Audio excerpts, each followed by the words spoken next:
কিন্তু হানাফি মুরজিয়াদের নিকটে ঈমানের সঙ্গে হচ্ছে শুধু তাসদীক বিল কলব, অন্তরে বিশ্বাস করলেই মুমিন, মুখে স্বীকৃতি না দিলেও চলবে, আমলে বাস্তবায়ন না করলেও চলবে। এটাও ভ্রান্ত ফেরকা, বাতিল ফেরকা, বাতিল আকীদা, যে শুধু অন্তরে বিশ্বাস করলে আমার অন্তর ভালো আছে, পর্দা করি আর না করি, আমার মনে ঈমান আছে, নামাজ পড়ি আর না পড়ি। এটা হচ্ছে বর্তমান বিশ্বের সবচেয়ে বড় বাতিল ফিরকা, যাদেরকে বলা হয় মুরজিয়া। এটাও চলবে না। তাহলে খারেজি আর আহলে হাদিস বা আহলুস সুন্নাহদের মধ্যে ঈমানের সঙ্গে এক পার্থক্য কোথায়? পার্থক্য হচ্ছে আহলে হাদিসরা মনে করে অন্তরে বিশ্বাস হচ্ছে গাছের গোড়া। অন্তরে বিশ্বাস কি? গাছের গোড়া। আর মৌখিক স্বীকৃতি কাজে বাস্তবায়ন হচ্ছে গাছের ডালপালা। ডালপালা কেটে দিলেও যেমন আমি বলি যে গাছ আছে, আমি এটা বলবো না যে গাছ নাই, কেননা এখনো গাছ আছে, শুধু ডালপালা কেটে দিয়েছি। কথা আমার বুঝতে পারছেন? আর খারিজিরা মনে করে যে পুরো গাছটাই হচ্ছে আমল। একটা পাতাও যদি কেউ কাটে, একটা ডালও যদি কেউ কাটে, তাহলে আমি বলবো গাছই নাই। কথা বুঝতে পারছেন? রাসূল সাল্লাল্লাহু আলাইহি ওয়াসাল্লাম হাদিসে বলছেন, ইন্নাল ঈমান, ঈমানের রয়েছে ৭০ শু'বাহ, ৭০-এর অধিক শাখা। আ'লাহা লা ইলাহা ইল্লাল্লাহ, সর্বোচ্চটা হচ্ছে লা ইলাহা ইল্লাল্লাহ। ওয়া আদনাহা ইমাতাতুল আযা, সর্বনিম্নটা হচ্ছে রাস্তা থেকে কষ্টদায়ক জিনিস দূরে সরিয়ে দেওয়া। আরেক হাদিসে রাসূল সাল্লাল্লাহু আলাইহি ওয়াসাল্লাম, এগুলো সব সহিহ বুখারীর, এখন যেটা বললাম এটা সহিহ বুখারীর ৯ নম্বর হাদিস, আর এখন যেটা বলতে যাচ্ছে এটা সহিহ বুখারীর ৪৪ নম্বর হাদিস। রাসূল সাল্লাল্লাহু আলাইহি ওয়াসাল্লাম বলছেন, ইয়াখরুজু মিনান নার, জান্নাত থেকে, জাহান্নাম থেকে বের হবে ওই ব্যক্তি, মান কানা ফি কলবিহি, যার অন্তরে রয়েছে হাব্বাতু খারদালিন মিন ঈমান, সরিষার দানা পরিমাণ ঈমান যার অন্তরে রয়েছে, সেও একদিন জাহান্নাম থেকে বের হবে। এই দুইটা হাদিস স্পষ্টভাবে প্রমাণ করে যে ঈমানের শাখা প্রশাখা আছে। গাছের গোড়া তো একটা, অন্তরের বিশ্বাস, সেটা গাছের গোড়া।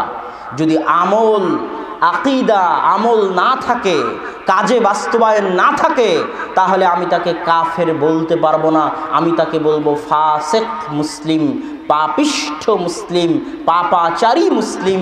কিন্তু খারিজিরা মনে করে যে একটা গাছের ডালও যদি কাটে, তাহলে তাকে আর মুসলিম বলার সুযোগ নাই, সে সরাসরি কাফের, তার রক্ত হালাল। নাউজুবিল্লাহ। এবার আমি দলিল দিব যে কেন একজন পাপিষ্ঠ পাপাচারী মুসলিম সে মুসলিম, কাফের নয়।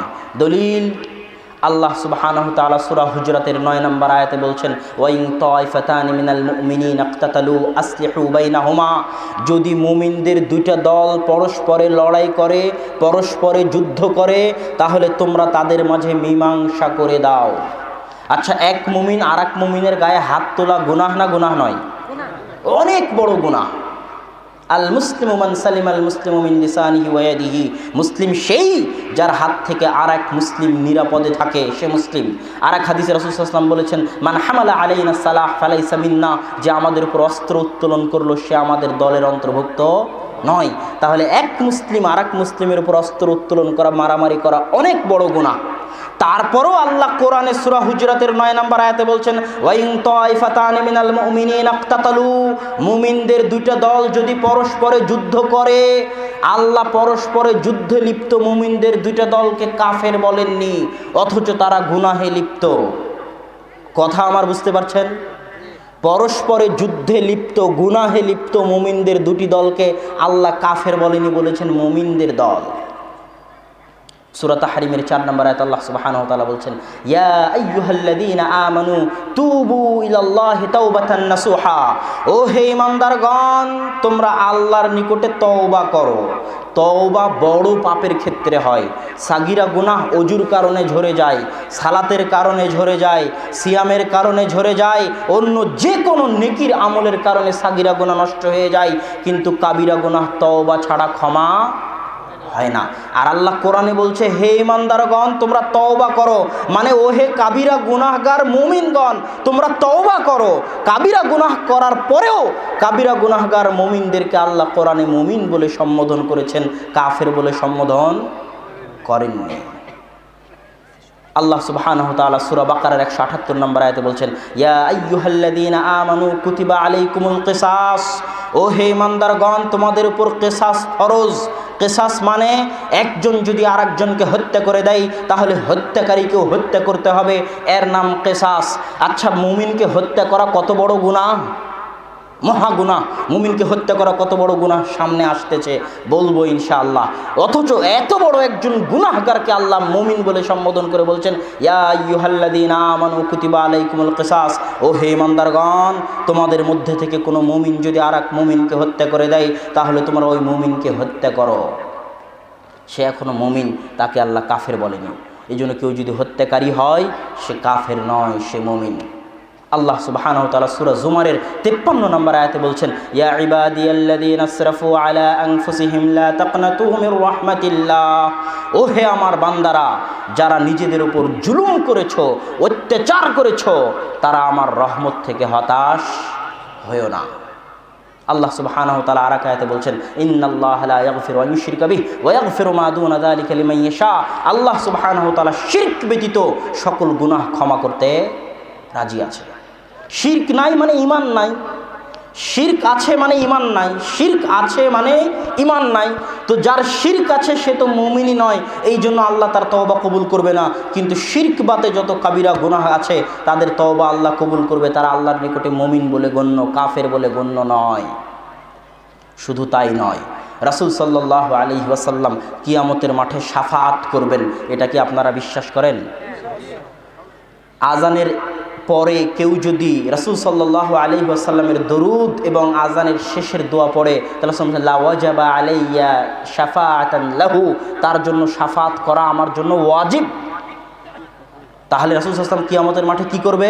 শাফাআত করবে। তো যে মুমিন বিনা হিসাবে জান্নাতে চলে যাবে, যে মুমিনের জাহান্নামে যাওয়ার কোনো প্রয়োজনই নাই, সেই মুমিনের শাফাআতেরও কোনো প্রয়োজন না। কিয়ামতের মাঠে আল্লাহ রাসূল কবিরা গুনাহগার মুমিনদের জন্য, যারা জাহান্নামে চলে যাচ্ছে বা যারা জাহান্নামে গেছে তাদের জন্য শাফাআত করবেন, কেননা তারা মুমিন, তারা এখনো কাফের হয়নি।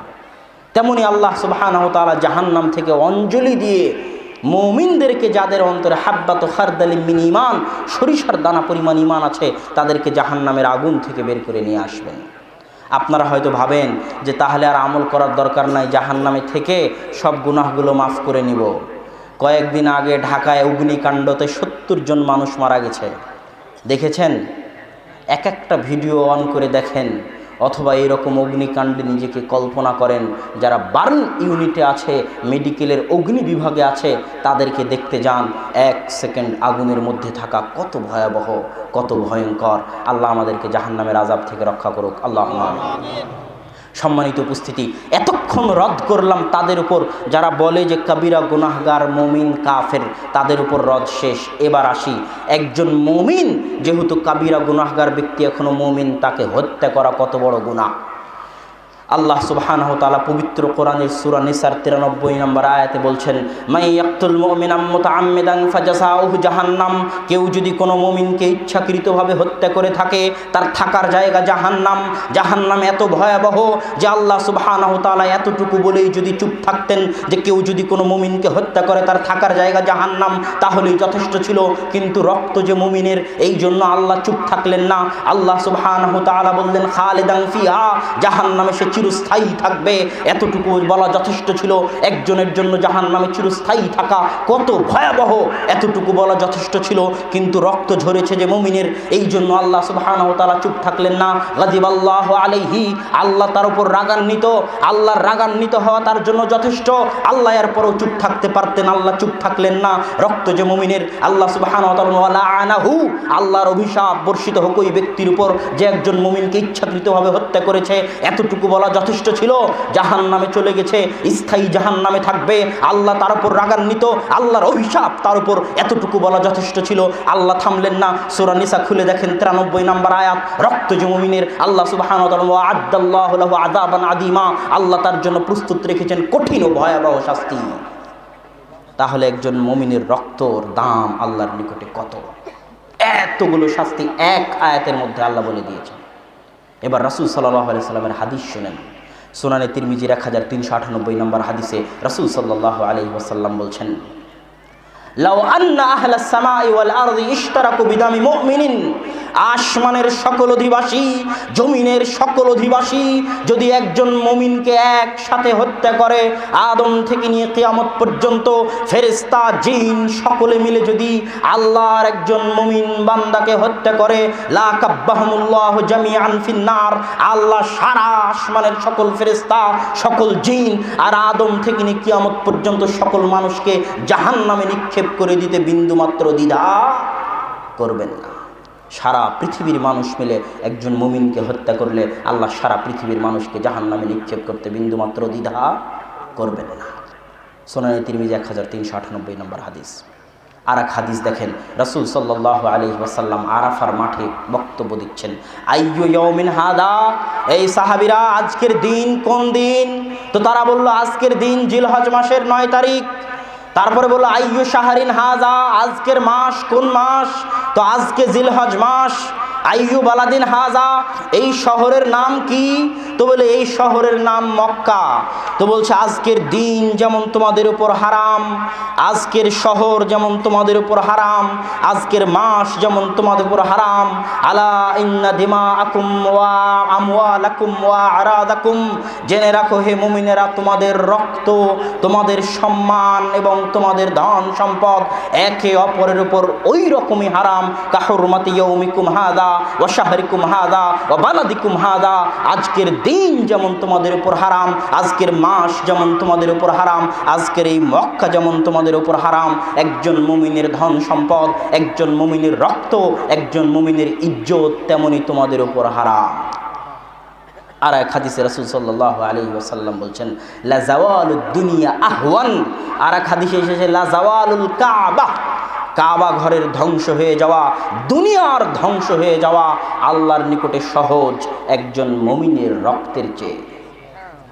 একজন মুমিনের রক্তের এত মূল্য। সম্মানিত উপস্থিতি, আল্লাহ সুবহানাহু ওয়া তাআলা আমাদেরকে মুমিনের রক্তের মূল্য বুঝার তৌফিক দান করুক। আল্লাহুম্মা আমিন।